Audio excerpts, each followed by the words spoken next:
One gathers that Lyndon Johnson really had to be experienced to be understood or appreciated. What was he like to know? Big. Everything about Johnson was big. He was a tall man, a big man. He gestured expansively. He ate enormously, much too much. He had to constantly diet. He could drink like nobody else. I have never seen anybody who could drink so much and not be affected by it. I never saw him drunk. Oh, he'd maybe slur a word now and then, but Lyndon was always in total control. He was the man in motion, perpetually in motion.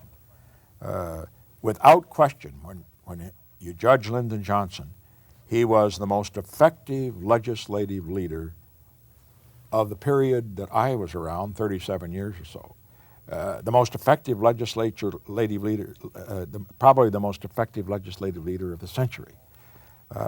He had all the moves.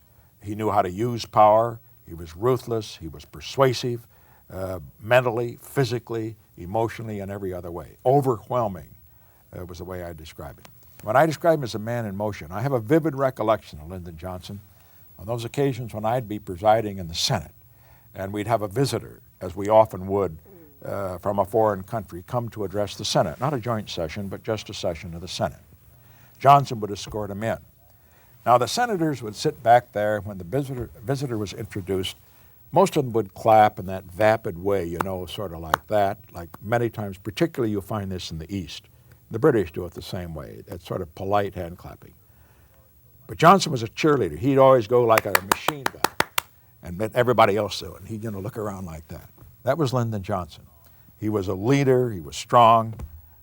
He's quite a man. Was he a nice man? Yes. Anyone who knew him personally, yes. He could be brutal, I understand. I've talked to some of the girls who were in our White House who were in his, and he said that he'd send them out with tears and because they made a mistake in doing a letter or didn't carry out an order as he thought it should be, but the next day he'd give them a huge gift. He was volatile, etc. He was ruthless, he was tough, but he also had a very, very big heart, in my opinion.